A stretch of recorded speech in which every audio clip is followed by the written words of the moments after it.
Salah signal thumbs up, and then I will start recording. Yeah. Okay. You need to pause the recording now, Wala. Oh, who initiated the recording? I'd like to thank you all for attending our Fluke Networks webinar, where today we will talk about how to read the fiber cable certification reports. Please note that this presentation is a continuation of our last week presentation where we talked about how to read the copper cable certification report. So if you are still interested and you do not attend our webinar, please send us an email and we will guide you over the procedure how to watch the recording of our last week webinar.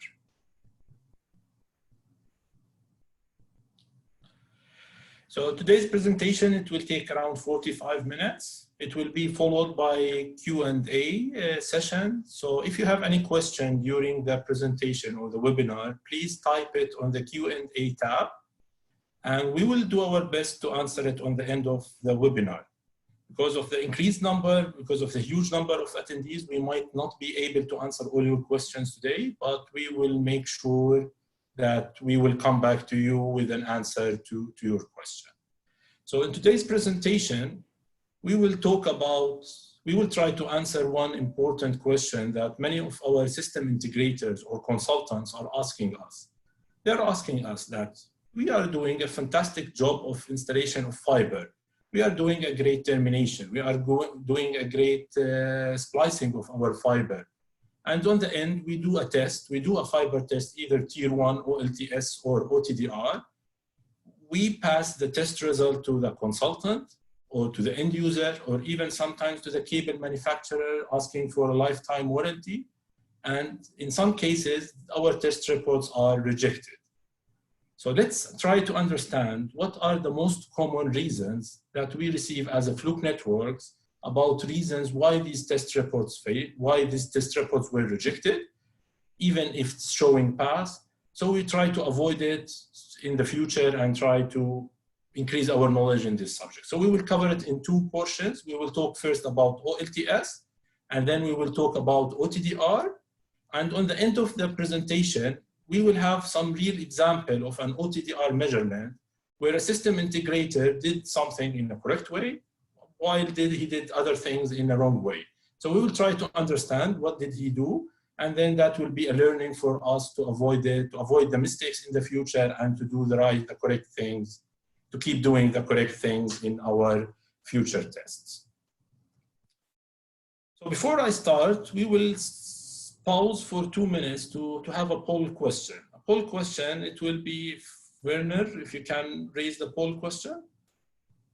So it will take 2 minutes. It will provide you a feedback. So the question is, how do you certify your installed fiber length? Okay, it can be multiple choices. So you should not stick to one answer.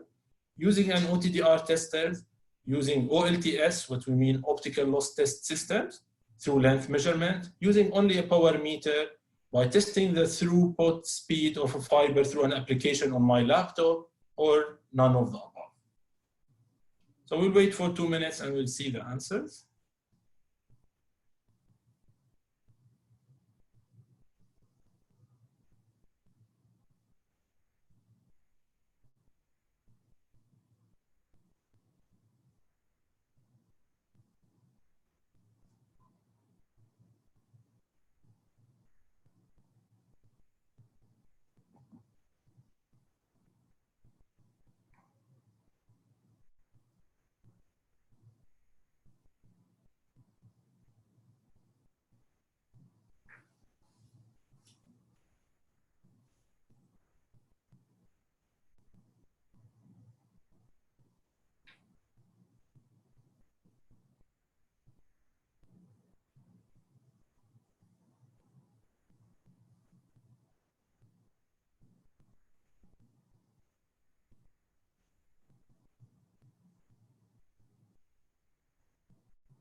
Yeah, so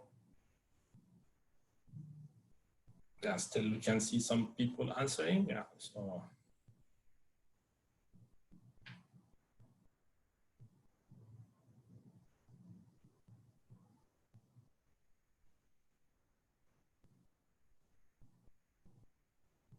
So we'll wait for another 30 seconds because I can see still some people are answering. Yeah.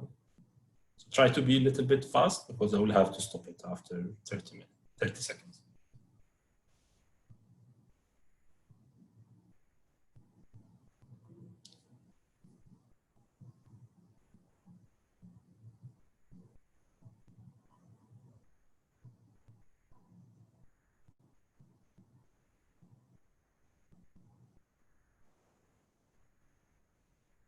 Yeah. Okay.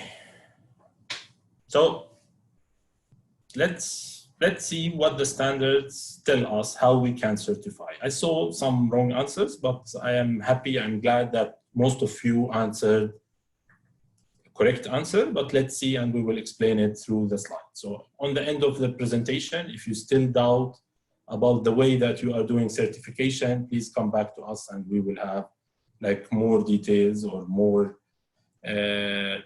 one-to-one discussion about why you cannot use a power meter, for example, or you cannot use a laptop application to check what's the speed of the fiber that you have. So, yeah, so we will use these terminologies in our presentations, in our slides today. So we will use tier 1 and tier 2, and that's a TIA terminology. Those are the methods that it's allowed to be used for certification of your fiber. So we have divided the methods to tier 1 and tier 2, and in ISO there is an equivalent, what we call it basic test regime and extended test regime. So when we talk about tier 1, we are talking about a light source power meter or an OLTS. A light source power meter, what we are basically doing, we are testing the fiber from both sides. So we are, as we can see in the picture here, okay, so we have our main and remote connected to the both sides of the fiber. One is the sending light from one side, and the other is reading the energy received on the other side. And that's what we call it OLTS. In a light source power meter, okay, the difference between light source power meter and an OLTS, in light source power meter, I'm injecting a light, I'm having a light source, and I'm measuring from the other side what's the power received on the other side. And that's only a dB measurement. But that's not giving me a pass or fail on my installation. So if I want to make sure that my installation is meeting the standard, then I will need either to use a light source and power meter and then do a manual calculation of my limit, or I will be using an OLTS where I will just set up the tester with a number of adapters, with a number of splices, and it will do the length calculation, and then it will tell me if it pass or fail against the standard. And that's the truly measure of the loss, and that's the most accurate way of certification. So if we are looking for an accurate way of certification, always we need to do the certification with the tier 1, where I am really measuring the light which was sent through the fiber. But the disadvantage of the tier 1, that it's not very good troubleshooting method. So if I'm looking for troubleshooting, then I will be using the tier 2, which is an OTDR, where I will be sending the light and receiving the reflections of the light on the OTDR. So if you look at it, the difference here that we have in the OLTS, we have a mainframe and we have a remote. We are connecting the two fibers from the both sides of our installed fiber. And then we are measuring what's the losses that we have in the tier 1. In the OTDR, I'm just connecting it from one side, I'm sending the light, I'm receiving its reflections, and that's very good troubleshooting method, and that can identify the bottlenecks, but it's less accurate for loss calculation. So if we go to the ISO comment is saying that the extended, which is equivalent to tier 2 in the TIA, is supplements the basic test regime rather than replacing it. So if I have an installation and I want to certify it, I will use the tier 1, which is the OLTS. If I have a problem and I want to troubleshoot it, then I will need to use an OTDR to troubleshoot it. So it supplements the basic test regime, but it doesn't replace it. So that's the recommendation of ISO, and that's our recommendation. Always, if you want to certify a newly installed fiber, please use an OLTS, okay, as a test method. If it passes, then we continue. If it fails, then if I need to troubleshoot it, then I will need to use an OTDR as a troubleshooting device.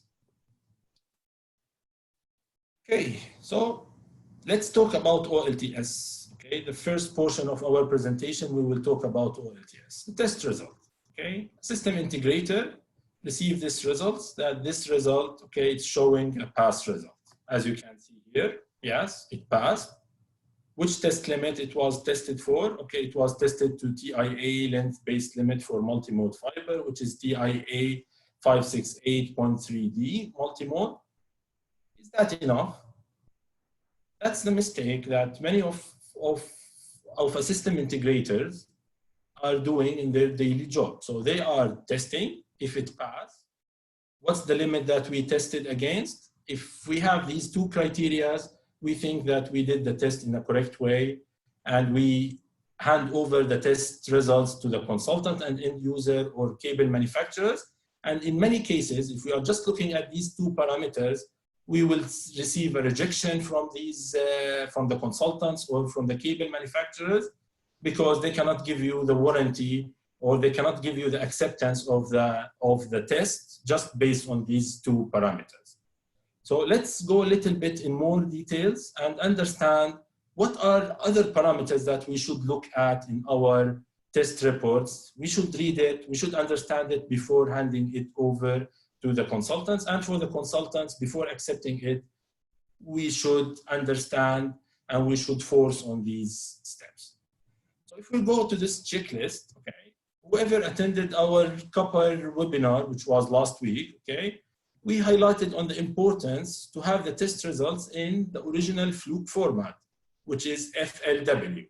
So when you transfer the results from the tester to your Linkware PC, try to use the Linkware PC as a platform to hand over your test results.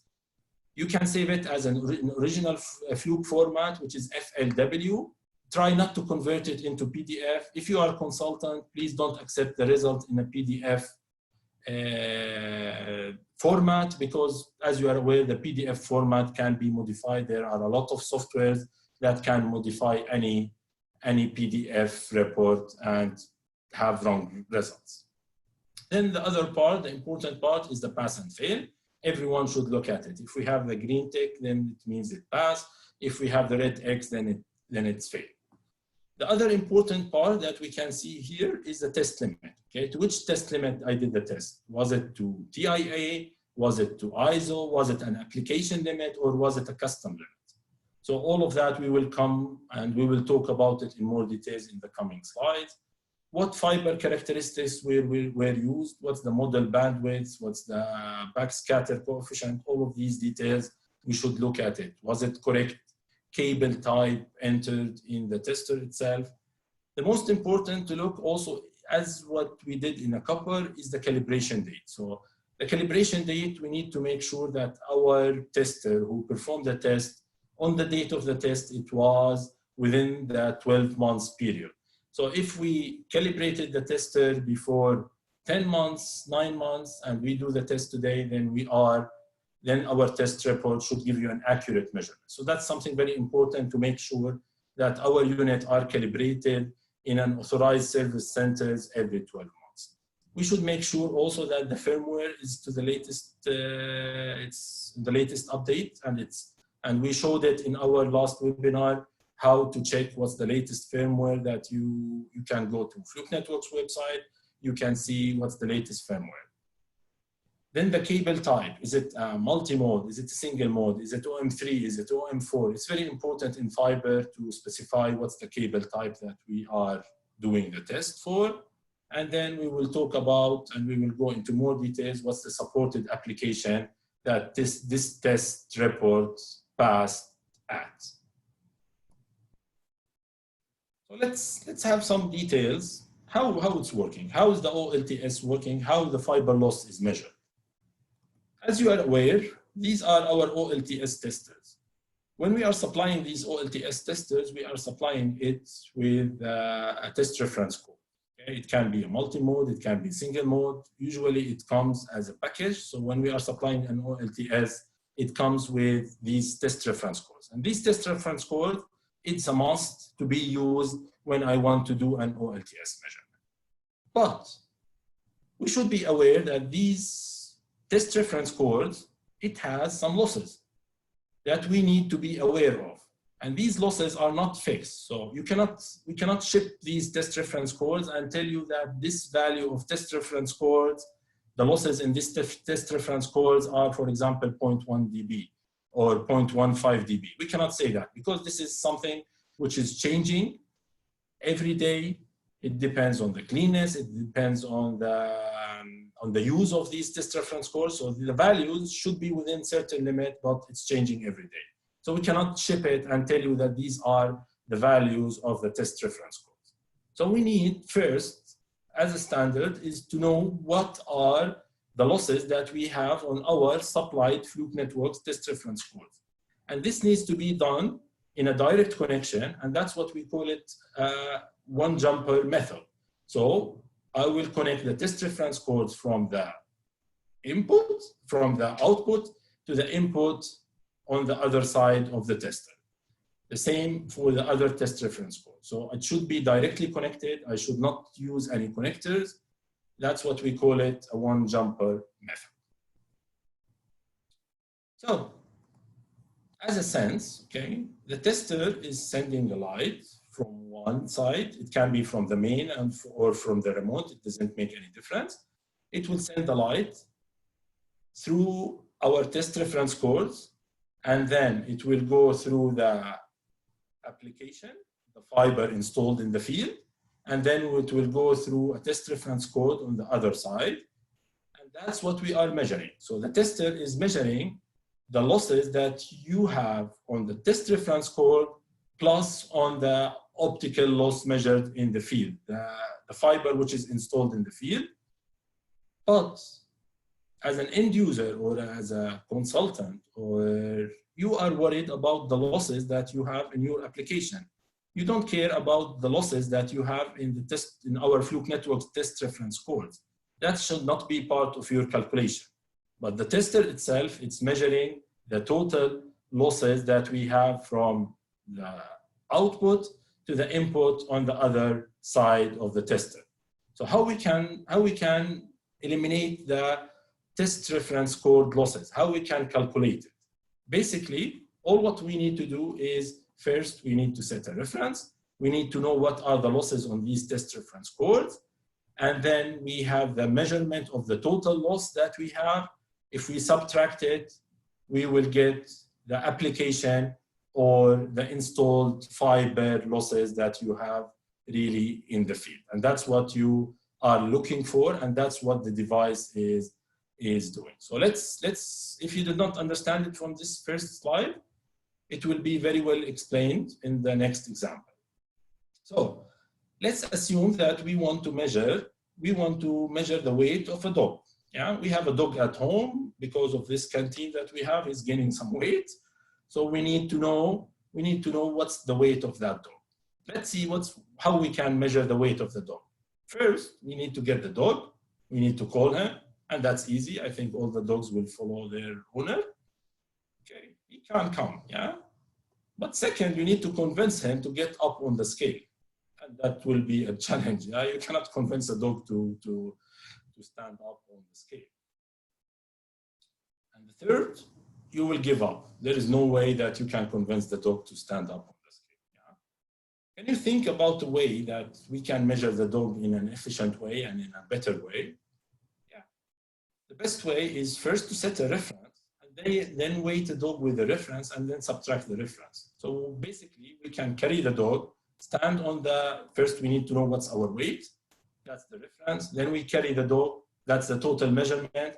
And the difference between both, that will be the real weight of the dog. And that's what we basically do also when we are setting the reference. So if I'm setting a reference, first, I will need to know what are the losses that I have in my test reference code. So that's why I need to set a reference. Okay. First, we will set a reference. Okay. And we can see that how we can set our weight. And if anyone doesn't know, that's our colleague, Jim Davis. He's from the States. He was the one who created this content, this presentation. So yeah, so that's the way. First, he needs to weight himself, or we need to know what are the losses that we have on our test reference codes. Okay, we set the reference, we write down the value. Okay, so we can see that we have a weight of 100 kilograms, or in our fiber optic, if we go back to the test reference code, we can see that the test reference values are 25.25 dBm at 850 and 13 at 13 nm, we can see that it's 24.95 dBm. So these are the values, the losses that we have on our test reference code. So we set, first we set a reference. We calculated, we measured, we did not calculate, we measured the losses, the actual losses of these test reference codes. Next, we will insert the link to be measured. Once we know what are the losses that we have on our test reference code, then we can insert the link that will be measured. The same, we can carry the dog, we can measure the weight of Jim Davis with the dog, and we will see what's the result. And then basically, it's not enough. We need to find the difference. We need to subtract the difference. The weight with the dog was 150, and the reference was the weight of Jim Davis by himself was 100. So the dog weight will be 50 kilograms. But imagine that we have a measured value with the dog was 95, while the reference value was 100. So the dog weight is -5. And that's for sure against the physics, against the law of nature, and that's something that is incorrect. The same thing can happen with our test results. So if we see that the losses was negative, okay, if we see that the actual result, the actual losses that we have as an application was negative, that's the same as we are talking about a weight of dog, which is -5. And if you can convince me that the dog can weigh a -5 kilograms, then I'm convinced that we can get a negative values on our results. So if we see a negative losses, we will know that something happened, something wrong happened with our measurement. And let's see what it is. So if a consultant receives all these measurements, he receives 6, 7 measurements, all of them are making sense, and one of them is negative, he will have a lot of questions about the way that the test has been done. So in most cases, he will reject all the tests because he will see something nonsense in the test results which he received to be approved. So we should be very careful. If we see any result which is showing negative loss, we should question ourselves what happened, and we will explain in the next slide what's the possible reasons to receive a negative loss, as you can see. So if I want to have an accurate test process and values, okay, and with reduced uncertainty, we have ingredient that for multimode, for example, okay, always, is it multimode or single mode, always use a one jumper reference. One jumper reference, it means that we connect the test reference codes from the output to the input direct. We did not use any connectors in between. If we are using a multimode, please make sure that we are using a LED source, because if we are using a laser, we will see what it has an impact. It's very important to use a reference grade connectors. When we talk about reference grade connectors, it means that our test reference codes are not ordinary patch codes that you can buy it from X or Y manufacturer. Even if it is the best manufacturer in the world, you cannot use it as a reference grade connectors. The test reference codes, we are supplying it as a standard with the unit.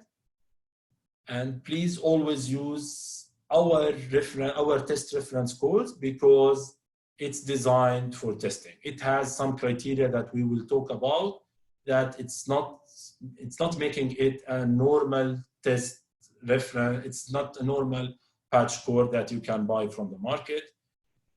The fourth very important ingredient is to use an encircled flux compliance, and we will talk about it in more. So if we look at the lead source in a multi-mode application, and if we look at the laser, this is how we will see it in a multi-mode application, and this is how we will see the laser or the VCSEL source if we are using in multi-mode. So please, it's very important, but our tester itself are using lead source, so there is no way to change it, but be careful about that always if I want to measure the losses, I need to make sure that we are using a lead. Another important subject is, we mentioned that the test reference codes should be a reference grade connectors. You cannot use a normal connector. We cannot use a normal patch code cables because the losses, okay, should be less than 0.1 dB, okay, per mated cable if we are talking about multi-mode, and it should be less than 0.2 dB for single mode. And this type of connectors, it's not something standard. It's not something that you will go to the market and find this type of low losses connectors that we are using as a test reference, as we are using in our test reference codes. In terms of encircled flux compliance, so if we have a multi-mode cable here, okay, then we can see that if I'm using an overfilled, if I'm not using an encircled flux compliance, then I might see the light on the cladding as well as in the core. If I'm using a VCSEL or a laser source, then I might see it underfilled. The problem of these two types is that this type of overfilled, it will create for me some more losses. Yeah, so it can fail a good connector, while this underfilled, it can pass a bad connector. So it's very important that we will have the light on the core. It's filled in the core. It's not overfilled. It's not underfilled. It's exactly filling the core of our fiber. And you can see it in our slide. You can see it. Okay, maybe we. You can see here that this type, it's encircled flux. So if you are using our test reference codes, you can be assured and you can be 100% sure that this is an encircled flux compliant test reference code. Yeah, and a good reference is essential for accurate loss. So as a general guideline, okay, we will have a recording of this webinar, so you don't need, if you want to write it on a note or something, you can use it, you can write it, or we can share it with you on the email. As a guide, for 50 microns multi-mode, the reference value should be something in between -23 to -25. In 62.5 microns, we will have something in the range of -18.5 to -20. And in single mode, in 9 microns, we will have something in the range of -2.5 to -4 dBm. But please be aware that this does not indicate that a good test reference code and clean ports have been used if we had values within these limits. But if it was out of this limit, then it indicates that we used the wrong, if we used the bad reference code or it was dirty, and using a VCSEL or a laser will give also results outside of this range. So it's very important to be aware of the good reference ranges, because in the test report, when we have a test report, we can see the reference while showing, for example, a -23.26 and -23.76. So if I was testing a multi-mode with 50 microns, that will give me an indication that this result was okay. If the test was done on 62.5 microns, that will give me an indication that it was not very good reference. If I was using a single mode, then that's an indication that I did not do a good reference. I did not use a good reference codes. Something very important, always when we are doing the setting of the reference, there will be always an indication that we used a one jumper. Okay, so the one jumper, always I need to make sure that it is one jumper. If I see two jumper, that will be a big question mark for me. Is these results accurate or not? So always try to use the one jumper method, and you can see it in the report itself. And we can retrieve these results also on the Linkware PC. So once I do the test, okay, I will see the set reference values that was done.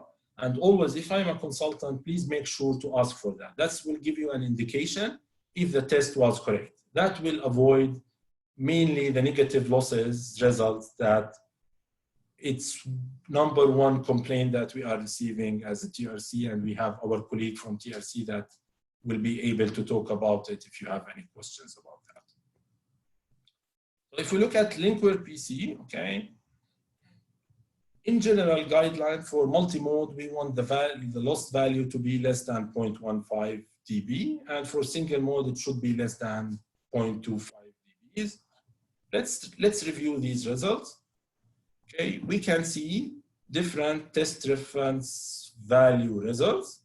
And as you can see, there are many of them which are bad, because we can see some of them are having negative value, and the test reference cannot have a negative value. Some of them are having very high value, like as you can see here, 0.38 dB. And we said that if it is a single mode, then it should be less than 0.25. And then also we have some bad values of negative 1.35. We can see some good values. So if we review it, okay, we can see that there are some test reference values which was not within our recommendation, and that will give me an indication that there's a possibility that these results, the measurements will not be accurate, and there is a possibility with such results to have a negative loss value in my actual measurements, and we should be very careful if we review it and we see something like this results. Let's see if these results are acceptable. So in the coming 2, 3, 4 slides, we will talk about testing to limits. Okay, we will talk about testing to TIA or ISO, and that's a cabling standard limit. In the same time, we will explain in a very brief about testing to an application. So if I'm looking at 10 gig application on my fiber, there is an application standard that we can set up our tester to use an application standard. It will be very brief because there will be a dedicated webinar. It's planned in May. We will inform you about the dates where we will talk in more details about different standards. If you want to use ISO or TIA or application standard, what's the difference and what are the considerations that we need to take into consideration. So let's see. Sarah, maybe we would like to do a poll. We have a poll around this. Yes, yeah, sorry, yes, yeah. You want to have it now? Yes, yes, let's pull the question. Yeah, we will wait for, we will have 2 minutes, okay, a poll question, okay.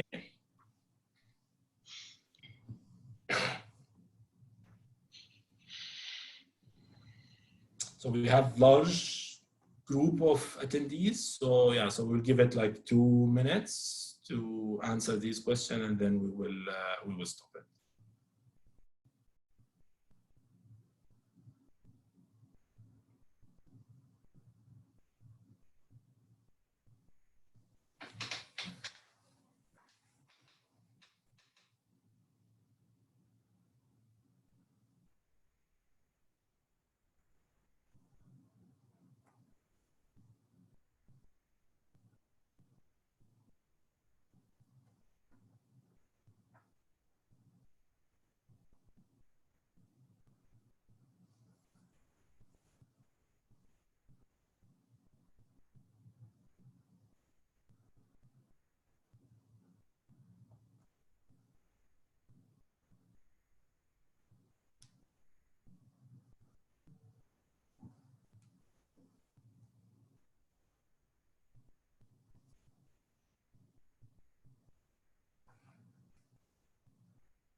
So we'll have the answer of this poll question on the end of the, because there will be some slides that it will talk in more details about the test limits, and we will,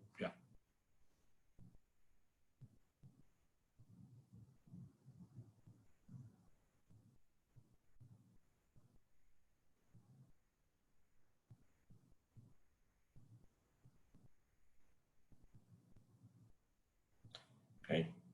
So I will continue having, so you can continue providing your answer for the poll question, but I will continue the presentation now.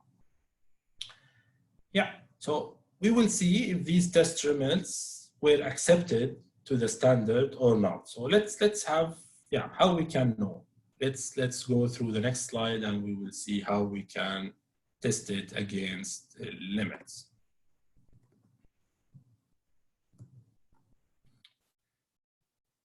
So we can see here that we are testing to, for example, a TIA 568.3D multimode.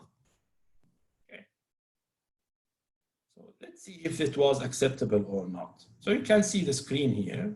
Okay. First, what we were looking at, we will look at the reference values. So the reference values, we are testing here multimode. So we will have the reference values should be okay. If you remember the values, you don't need to remember it. You will be able to see it in the recording. So the reference values were something okay for within the acceptable limit. So let's talk a little bit about the limit. The limit for the TIA, it was 2.08. Okay. So how this limit was built? How we decided that the limit is 2.08? Let's see the calculation. Okay. And then we have also an application standard. Okay. The application limit for a 10 gig base is saying that any test value which is less than 2.55, it should give me the 10 gig base. But we will look at it. There's more conditions to be able to get the 10 gig. But when we are talking about TIA, it's a cabling standard. It's a calculation. We will show you how we are doing the calculation. In application limits, okay, we are talking about 10 gigs. So to be able to get the 10 gig speed, the total losses should not be more than 2.55. Let's look at it. How we did the calculation. First, we will talk about an ISO or TIA standard, and that's a cabling standard. The limit was 2.08. How it was calculated? It was calculated based on that the losses per kilometers, it's 3 dB. So if I have 1 kilometer of fiber, the accepted losses of that should be 3 dBs. Okay, so that's the first. We have a length. Then we have number of adapters. So we have adapters that it's used. Each one is allowed to have 0.3 dB. So we have 2. So 2 multiplied by 0.3 equals 0.6. Then, if we sum it together, okay, and let's look at it from this perspective.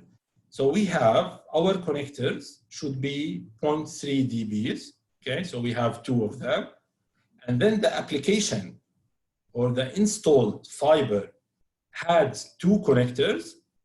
The standard allowed for each connector to have 0.75 dBs. So we have 0.75 multiplied by 2. And then we have the total length of our fiber, which is 3 dB for every kilometer. And if we had 492 meters, in total, it will be 1.47 plus the 0.6, which equals the limit, which is 2.08. So the limit was calculated based on the actual installation. So if I have an increased number of connectors, the limit will increase, will be bigger. If I have splices, then the limit will be bigger. If I have longer fiber, the limit will be bigger. So the limit is changing based on what I did in my installation. So if I have a number of connectors, I will multiply the number of connectors with the acceptable limit for 1 unit of connector, then I will have the total. So this can be changed, and this was based on the setup that we did in the tester. So we set up the tester that we have 2 adapters, we don't have any splices, okay? Based on that, it was calculated. The length, it's an actual measurement that it will happen within the OLTS measurement. So it will measure the length, it will calculate what's the acceptable losses for that length, and it will calculate the number of adapters. So the limit that we have here is 2.08, but the actual result was 1.88. So if it is lower than the limit, it will give us an indication that this passed to the limit, to the cabling limit that we tested against. So if we have a loss, which is in a less value than the limit, we will get a pass. That's for a cabling standard, that's what we are talking about, a TIA or ISO. But when we are talking about an application standard, okay, the application standard doesn't care of the number of adapters, or the number of splices that you have, or the length. Yeah, the length, we will be careful with this word. We don't care about the number of adapters. We don't care about the number of splices. Whatever you do, it should not be more than 2.55 dB. If it is less than that, then in principle, we should pass the 10 gig base. Let's look, okay. So what we have here, would it support the 10 gig base? What do you think? We have a loss value of 1.88 and the limit was 2.98, okay. Would it pass or not? Yeah, it was showing a fail. The reason for failure, because for the application standards, we have limitation also on the length. So if you want to get a 10 gig speed on your fiber, the standard is saying that the fiber should not be more than 400 meters. And our actual measurement was 492. So if it passes on ISO or TIA, it's not necessarily that it will pass on the application standard. So which standard we should use, that we will have a dedicated webinar in May to talk about the difference between standards and which standard we should use and how we can combine a cabling standard with an application standard. So in the test report itself, once I do a test, like for example, this test, I did the test, okay, I did the test showing that I did the test on TIA 568.3.D multimode. Yeah, that was the setup, that was the test limit that I set up the tester to test against. But in the test report itself, I can see what's the compliant network standard. So with these results that I have here, it will give me an indication, it will give me a brief which standard it will be compliant with. So for this particular test, it's telling me that it's compliant, for example, for the 1000 base. That's all an application standard. When we are talking about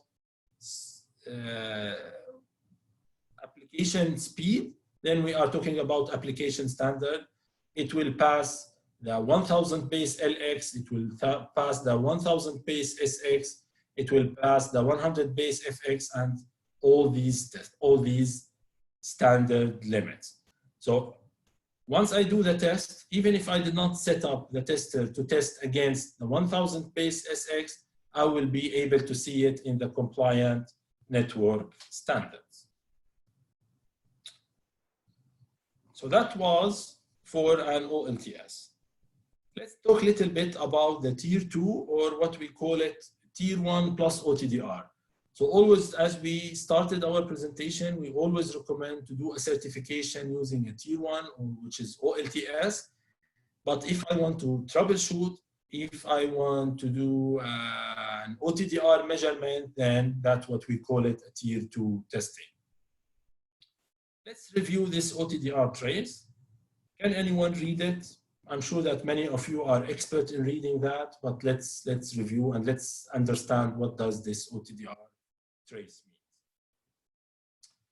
So first, we can see here, we can see an OTDR port. So that's our OTDR tester. Yeah, so that's an OTDR port. It can be a single mode, it can be a multi-mode, it can be quad in the same module. Then we will have a launch fiber. Yeah, and the launch fiber, if we are talking about multi-mode, it should be at least 100 meters. And if we are talking about single mode, it should be at least 140 or 160 meters for a 27 kilometers measurement. And then we can see a reflective event. What's a reflective event? Reflective event, it's mainly when we are mating two connectors, and then there will be a small air gap between these two connectors that it will create a reflective event. We will see some reflections because we are connecting two UPC connectors with each other. So even if they are mated in a perfect way, there will be some air gap between them that will create some reflective event. If it is within acceptable limit, it should be okay. If it is showing you a very high reflection, then we will be able to see it and analyze it. That's a link under the test. That's what I really want to test. And then that's a receive or tail fiber. So what we will have, an OTDR, we will have a launch fiber, then we will have a link under test, and then we will have receive or tail fiber. And that will be the end of fiber or break, yeah? But that's after the tail on the other side. So that will be around after 100 meters away from my measured application. Okay. So that's a reflective event. So if I want to measure the loss of this connector, how I will do the measurement of loss? Can I make it from the top of the reflection here to this side? I think this is the best. The way of measuring the loss, we will measure it. We will not measure the reflection. We will measure it from the difference between these two lines. And in our example, it's 1.25 dB event loss. And that's because we have a connector, and this connector has losses of this value. So let's have a real OTDR test report. Let's see this. Yeah, it's a real example. It's a test report that we received from one of our customers. It has different cable IDs. Let's see and let's try to evaluate. In this test report, there was a lot of things that was done correctly, but also there was a lot of mistakes and errors. If you can find it, it will be great. If not, we will highlight it in our next slide. So a real OTDR report. Okay, we can see this result. What do you can see here? Yeah, this is the trace that we have. Okay, look at it. I will just leave it for some seconds to look at it, and then we will go through the slides and explain what we can see here. What are the good things which was taken into consideration in this report, and what are the other things that it was mistakenly done. Let's talk about the top 6 errors in OTDR Tier 2 testing, and that we will highlight the test reports while we are talking about these mistakes. First, failing to use a launch fiber. Adding a short adapter cable to the launch fiber. We will talk about each point in a detail. So we are giving an overview of some of these errors. Using only a launch fiber. Failing to verify a launch fiber. Incorrect test limit. Testing in only one direction, so no bidirectional testing. So failing to use a launch fiber. I'm sometimes surprised from some of our customers who buy an OTDR without a launch fibers. So when I talk to them, okay, what you are doing? They are telling me, okay, we are using just a normal patch cord cable. This patch cord is 2.1 meters or 7 foot. The problem here that if we are not using a launch fiber cable, the OTDR needs time to settle after the OTDR port. So the OTDR for a certain distance will not be able to see any event, will not be able to calculate the losses of my events that comes. So if I am using just a patch cord like this, which has a length of 2.1 meter, guess what? The first event connection which it has a big possibility that it has an issue because it was terminated by a technician. So there is a big possibility that it has an issue. The first event connection will be missed and I will not be able to measure its loss. The OTDR may or may not complain. Yeah, so we should not count on the OTDR to complain on that. But in most cases, the OTDR will tell you that I don't have a good measurement. So if I'm using just a normal patch cord, to use it as a launch fiber, I'm telling you that you are missing a big important information on our OTDR trace, which is the first event or the first connector. You are not able to see it. You are not able to calculate what's the losses that you have there. Let's see our friends. Did they use a launch fiber? Yes, we can see that they used the launch fiber. So there was a launch fiber. This was the port of the OTDR. And then there was a launch fiber. And then there was the first event. So very good job. We should always use a launch fiber.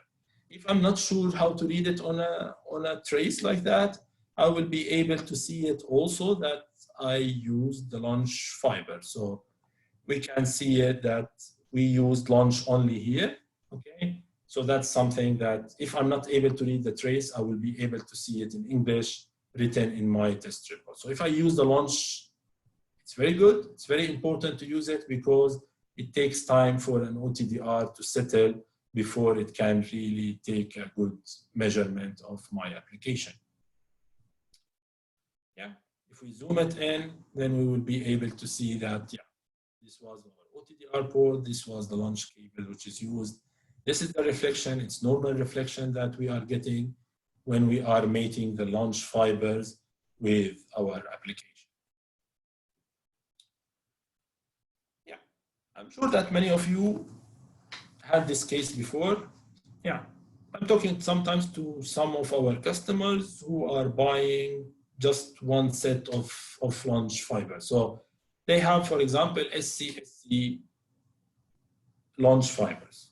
And when they go to the field, they find that the application that they need to test is an LC. So what they basically do, they will bring a small adapter, they will connect the SC, okay, they will convert it to LC, and then they will do a measurement. So they will have a small adapter, which they will use it on the end of the launch cord. What's the impact that we can get here? The two connections will be measured as a single loss event. So we have now two connectors, which will be measured as one connector. And in most cases, that will be failing a good link. So even if I had a good link, it might show me that I have very high losses.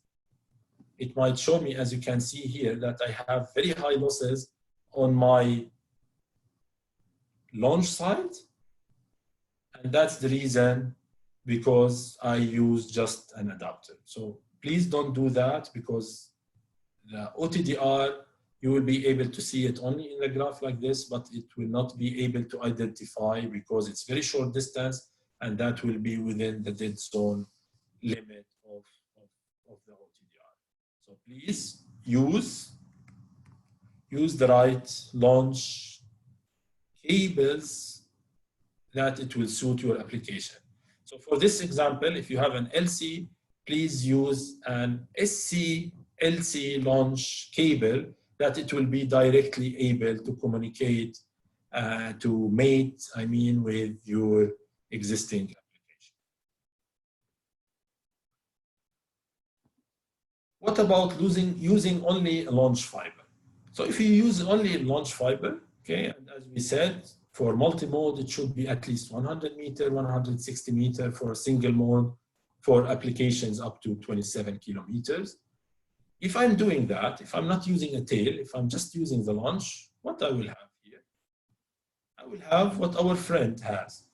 He just used a launch cable, okay? And then the end, the connector from the other side, we were not able to measure its loss, okay?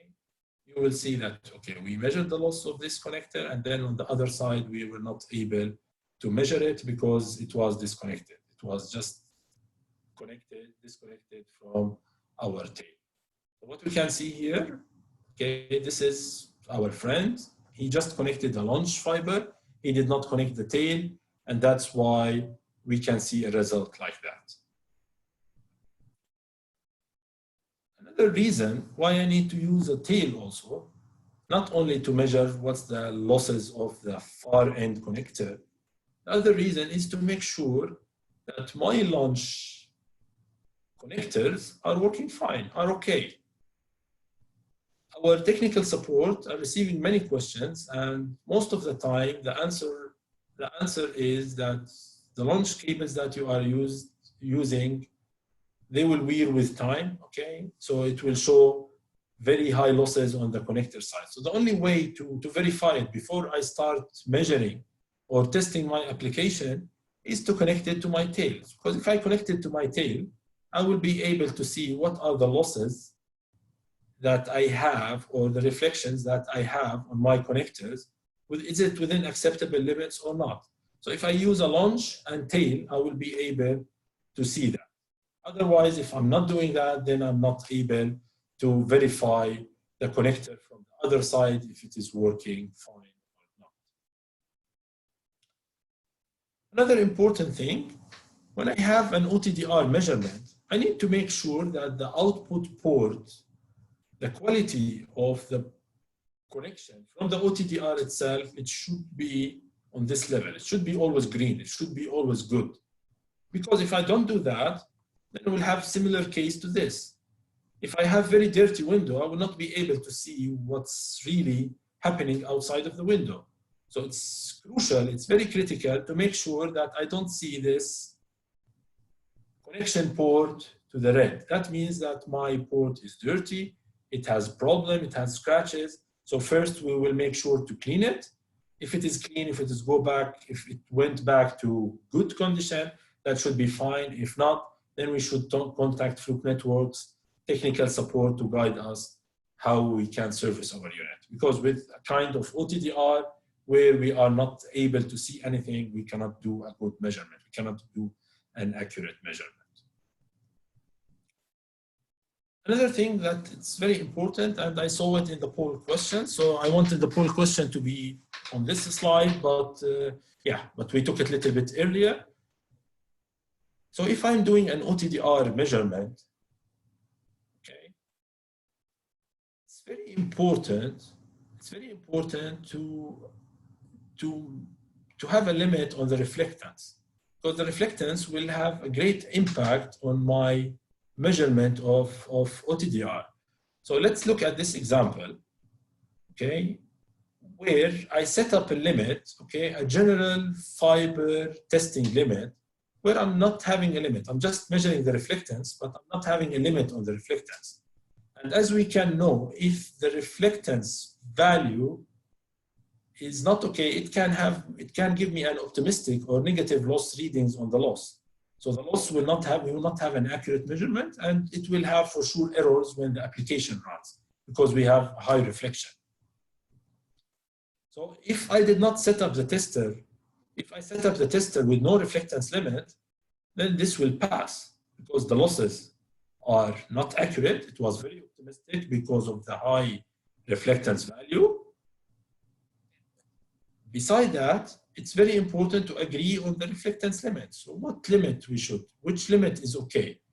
As a guide, but always talk to your cable manufacturing vendors.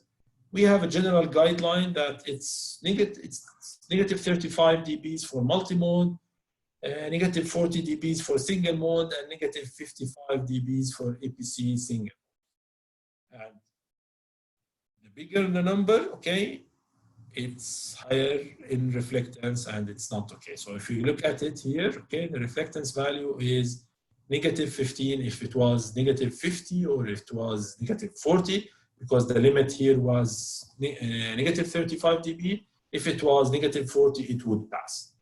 So the high reflectance, please always, when you are testing, and you are not, even if the consultant or the end user doesn't ask you for a test limit, please set a limit with the reflectance limit, because that will give you an accurate measurement. And that's something very important to have a limits on the reflectance. And we have our guidance, but always talk to the cable manufacturer vendors to get what are the limits that they are recommending for their connectors and or for their product. So a general fiber limit, okay, doesn't pass or fail reflectance. So you can have here a pass, as we explained here, okay, and we have high reflectance, but it's not showing me a failure because we don't have a limit on reflectance. It's just a loss measurement. And the problem in that, if we have very high reflectance, sometimes it will give you an optimistic loss measurement, and that will give you a wrong measurement again. So this is a general fiber, and that's what our colleague used. He used a test limit as a general fiber. He did not put a limit on the reflectance, and that showed that the result passed because the losses was 0.05 and 0.1, while the limit was 0.75. The reflectance, the actual measurement was 48, but there was no limit, so that's why it passed, while it should fail if we put a limit on the reflectance. Another thing which is very important, and we hear it continuously from our cable manufacturers, we hear it from the consultants. They're always emphasizing that if you want to test the OTDR, we can accept it as a certification. It's not our recommendation, but you cannot do it in one direction. You need to do the OTDR measurement in both directions. Let's look at this measurement. Yeah? And sometimes it can be unfair to the system integrator itself. So they will do a very good installation, as you can see here, but the result that we get here, that for the first connector, we have a negative 30 dB, and we have 0.8 dB on the far end connector. Do you think that this should fail? Yeah, it fails because the limit is 0.75 dB, and we have here 0.8 dB. So if we do it in one direction only, this will fail. But if we are doing it in both sides, if we are doing it bidirectional, then we will be able to average these results. And that's usually happening when we are having different material of fiber that will create different backscatter coefficients of fiber. Then we might have these results. And usually we recommend to do the test on both sides to avoid that. So if we did the test for this application in both sides, we will be able to get the pass results, while if we did it on one direction, it was showing obviously a fail result. So let's look at the correct OTDR report. Okay, let's look at the parameter. We can see here that we use the launch cable, we use the tail. Okay, we can see that we did not have the two connectors. We just used the right adapter. We did not use adapter to give us wrong limits. So we followed all the steps, and we can see that we have a good result. We selected a correct limit. Okay, we selected it with reflectance. So we can see here that we have a launch and the tail fibers. Okay, and it's showing me what's the launch cable length and what's the tail length. It's showing me what are the limits for the losses. That's something that always I can see. But if I use the reflectance on 35 dB, I will be able to see it. As we can see, it's 48, then it will pass the limit of negative 35. Finally, we had a dedicated webinar where we talked about cleaning and inspection of fiber, but we always, in any presentation of fiber, it's crucial to make sure that we are inspecting our fiber. We need to check the fiber. If it is dirty or clean, we need to use a video microscope. If you missed the webinar that we had 1 week or 2 weeks back, okay, please send us an email and we can guide you through the procedure, how you can see the recording of that webinar. where we talked in details of how to inspect the fiber, how to make sure it's clean. Okay, I want to mention it because we always, in any presentation that we have for fiber, we talk about inspection and cleaning. Now we'll open it for questions and answers. So I'm not sure, Werner, if we have some questions in the... We had many questions, but I think a lot of them have been answered already in written.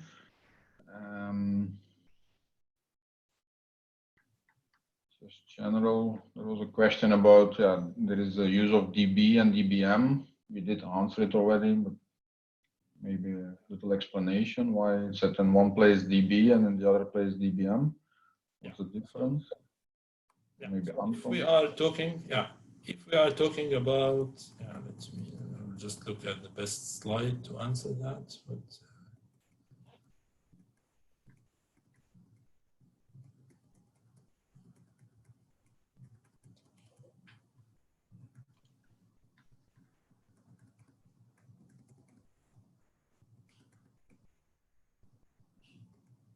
so if we are talking about, if we are talking about the losses, if we are talking about what are the losses, the calculation of losses that we want to use in our cabling standard, okay, then we are using the DB. The DB is the losses that we have on our fiber.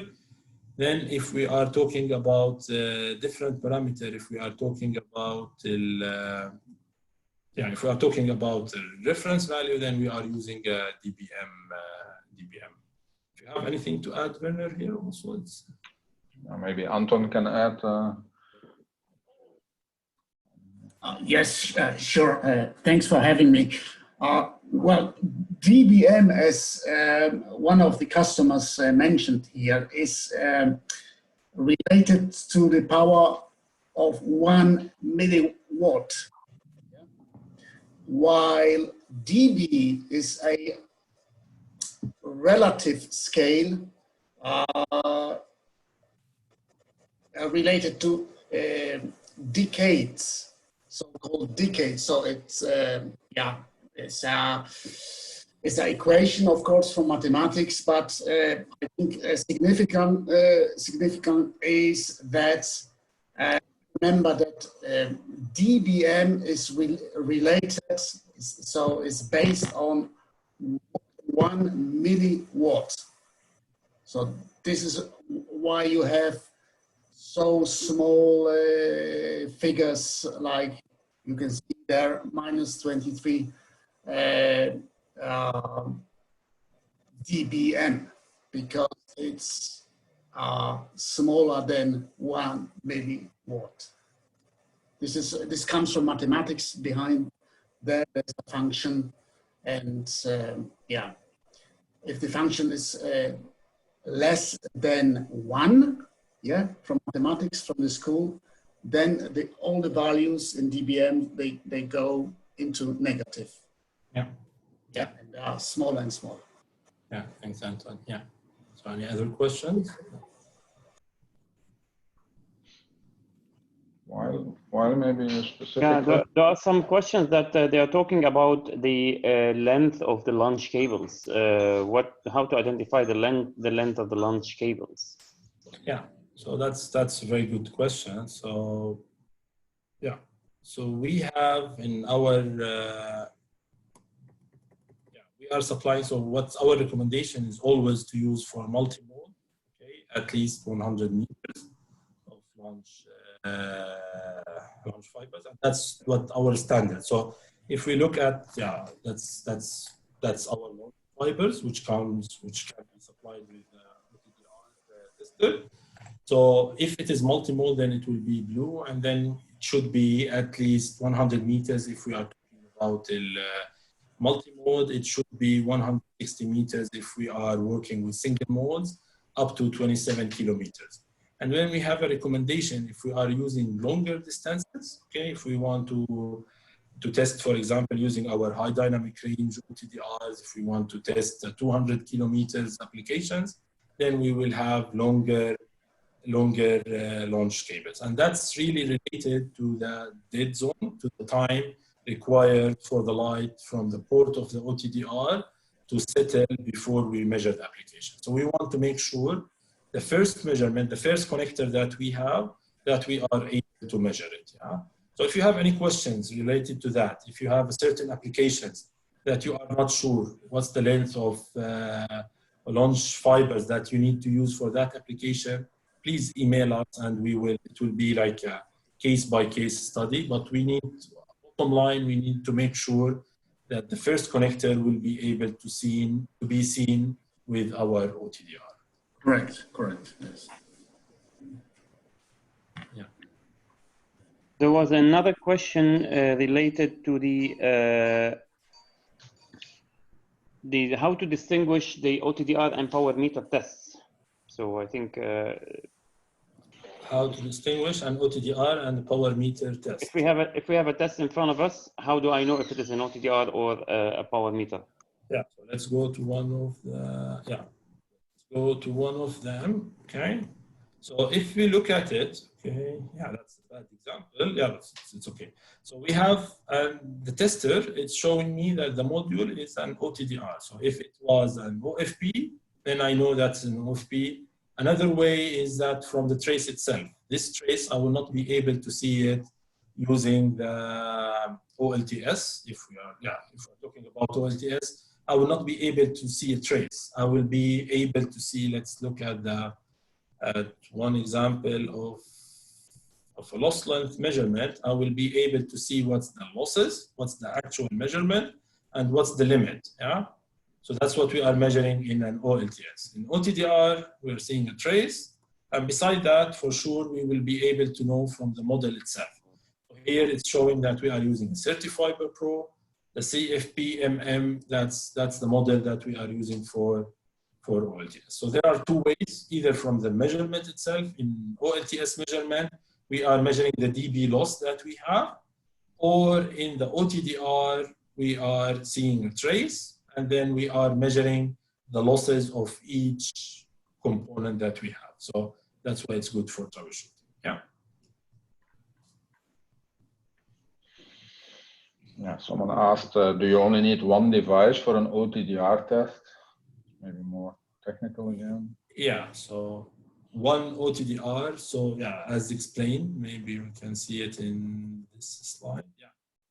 So we are using our Versif platform, okay, and then we have an OTDR module. This OTDR module can be a quad. It can have a single mode and a multi-mode, okay, and that is all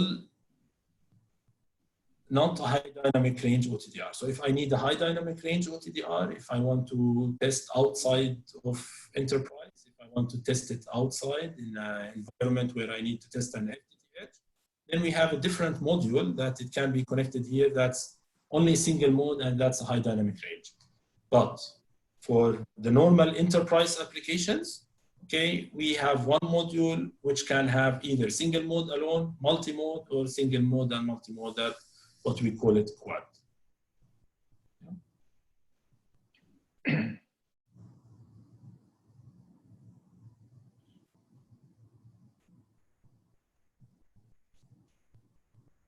other questions? Yeah. So there's a question, what is the minimum test method for certifying a fiber link? Is it an OTDR or an OLTS? Or any other thing that you could recommend, Salah? Yeah, so our recommendation, as explained in the first slide, okay, our recommendation, it's a recommendation from the ISO, which is informing us that we would like, the ISO is saying that, the extended, which is tier 2 OTDR, supplements the basic test regime than replacing it. So it's complementing each other. So standard is saying that it's highly recommended to do the test using an OLTS. If it passes, that's perfect. If it fails and I want to troubleshoot it, then I will extend it and supplement it with OTDR certification. Why is that? Because, as explained, the OTDR is less accurate in calculation, in loss calculation. And if I want to do it properly, then I need to do it from both sides, and that's a lot of time and effort for the system integrator. So I would highly recommend to do an OLTS measurement or tier 1 testing as basic. And then if I have an issue, then I can troubleshoot it with an OTDR. Yeah. So we get questions like, yeah, should we do only one test, one direction with OTDR or from both sides?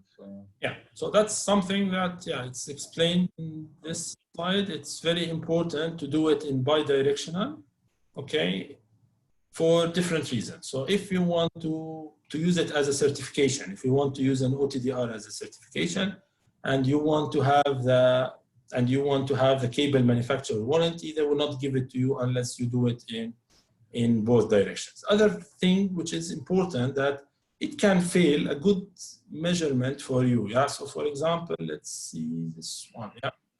So it can fail. If you look at this example, it will fail a good installation while it should pass.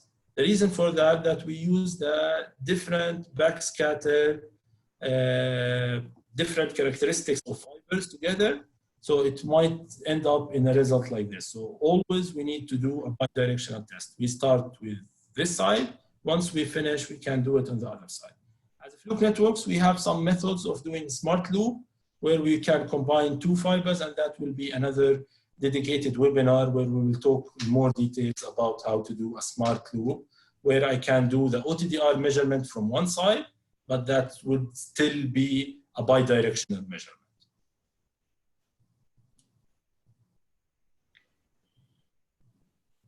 Yeah, someone said we do the test with OTDR and OLTS with the same cable. Why is it different? Yeah, with the same cable. Yeah, so I assume they are meaning the launch fibers. Yes, and the, yes. Yeah, the launch fibers, as we explained, for multi-mode, it should be 100 meters at least. And for single mode, I think 160 meters for an application of 27 kilometers. So I don't think we are using this kind of test reference cords with our OLTS. That's one thing. They are shorter in length. They are, I'm not sure exactly what's the length of the OLTS test reference cords, but it cannot be more than 2 or 3 meters. And these test reference cords are using an encircled flux. It's using some methodology to make sure that the light is properly filled in our multi-mode, and we cannot use it. We cannot use the launch or fiber or tail fiber as a test reference cord or vice versa. Now we have 2 or 3 questions. Maybe the people came later on board. What is the reason for a negative dB loss? I thought we tried to explain with the dog who weighs minus 5 kilo. Yeah. So that's the same. So the reason for that, the main reason, you can watch our recording if you did not see it. But the main reason is that if we don't do a good reference setting, it might end up that we will have the negative loss. Before you start, just make sure that you are doing a good set reference. Make sure that the losses that we have on our test reference cords are within our recommended range. If you follow these 2, most probably in most cases, you will not get a negative loss. Do you have any comment on that, Anton? Yes, exactly. Negative loss in OTDR. This is. I think they are asking about. They are asking about negative loss in OLTS. Yeah. So yeah. OLTS. Yeah. OLTS. Yeah. So you said correctly. If you the main thing we always recommend is to switch on the device for, let's say, 20-30 minutes and let it warm up. So the electronics, the LED sources, they they will not drift anymore, and the reading will be kind of stable. So stabilize the source and the transmitter, and clean the connections, the ports as well, because this can also influence the tests afterwards. Yeah. So. Yeah. Thank you. Maybe I can add also, because it's it was in the past we got a lot of these negative loss questions in the tag, and because of that we did implement a check in the unit. So one step back, if you have a negative loss on your cable measurement, probably high chance is that your reference setting was done wrongly.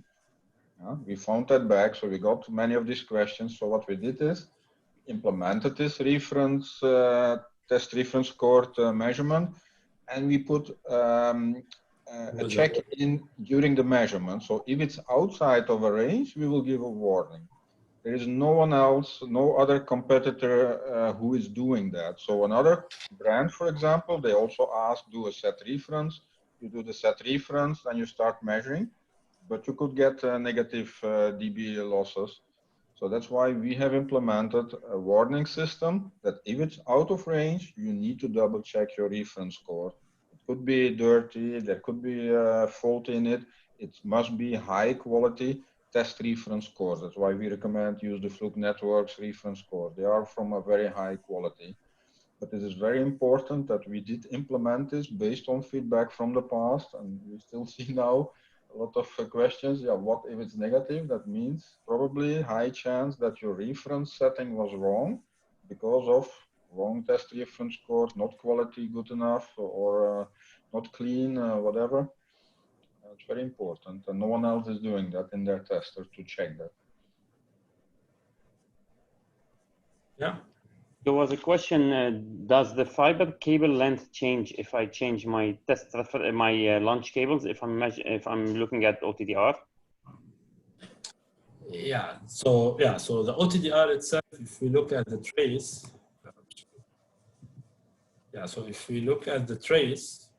we can see that the measurement started, so we did not measure because we set the compensation in the beginning. So it knows that this launch and tail, they are launch and tail. So we start the measurement here. As you can see, the launch was not taken into consideration, and the measurement started from 0 from here. So this was like a kind of negative. It's not negative, but it was taken into consideration. So that's why it's very important before I start the OTDR measurement is to make sure that I'm doing the launch and tail compensation. Exactly. Yeah. Yeah. Okay. Yeah. Correct.